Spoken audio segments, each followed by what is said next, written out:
Assalamu alaikum, I'm Aisha and you're watching Samaa News. Here are today's headlines. Pakistan has received a fresh $1.3 billion tranche from the International Monetary Fund under the EFF and RSF programs, providing support to foreign exchange reserves as budget talks for the new fiscal year officially begin. The amount was received by the State Bank of Pakistan and will be included in the country's foreign exchange reserves for the week ending May 15th.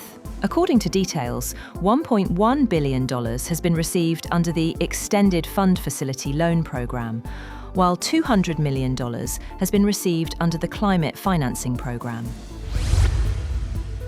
US President Donald Trump has said that Americans' financial struggles are not a factor in his decision-making as he seeks to negotiate an end to the Iran war, saying that preventing Tehran from acquiring a nuclear weapon is his top priority.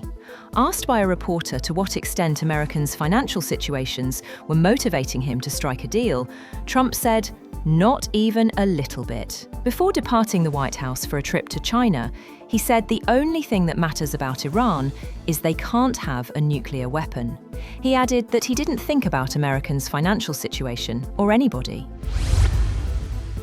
President Donald Trump says he is 100% confident Iran will stop enriching uranium and abandon any attempt to build a nuclear weapon. Trump claimed Iranian officials had privately agreed to hand over what he called the country's nuclear dust. During a media talk, he said the United States will see what happens in negotiations with Iran, adding Washington is only interested in securing a good deal. Trump also praised Pakistan's mediation efforts, saying the country had been great during the crisis. He specifically commended Field Marshal Asim Munir and Prime Minister Shehbaz Sharif for their role in helping diplomatic efforts move forward. About his upcoming visit to China, Trump said he would have a long talk with Chinese President Xi Jinping about the war in Iran, but made it clear that he didn't need Xi's help to end the crisis.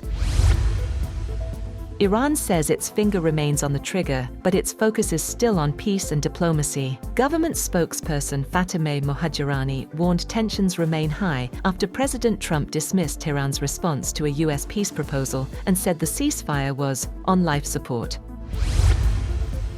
China's Foreign Minister Wang Yi has urged Pakistan to continue mediation efforts aimed at easing tensions over the Strait of Hormuz and the Iran conflict. In a phone call with Deputy Prime Minister Ishaq Dar, Wang praised Pakistan's role in facilitating US-Iran talks and supporting the temporary ceasefire. Both sides also pledged closer coordination as China and Pakistan prepare to mark 75 years of diplomatic relations.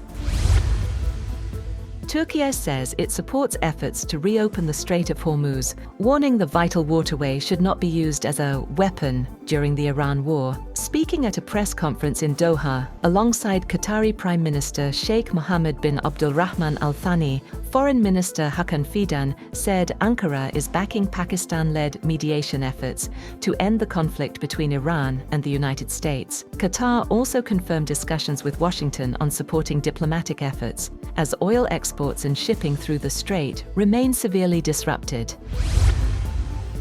Saudi Arabia launched numerous unpublicized strikes on Iran in retaliation for attacks carried out in the kingdom during the Middle East war.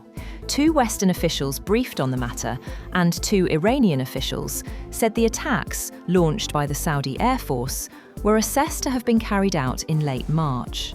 One said only that they were tit-for-tat strikes in retaliation for when Saudi Arabia was hit. The Saudi attacks, not previously reported, mark the first time that the kingdom is known to have directly carried out military action on Iranian soil, and show it is becoming much bolder in defending itself against its main regional rival. That's all for now. For more updates, visit www.samaa.tv. Thank you for watching Samaa News.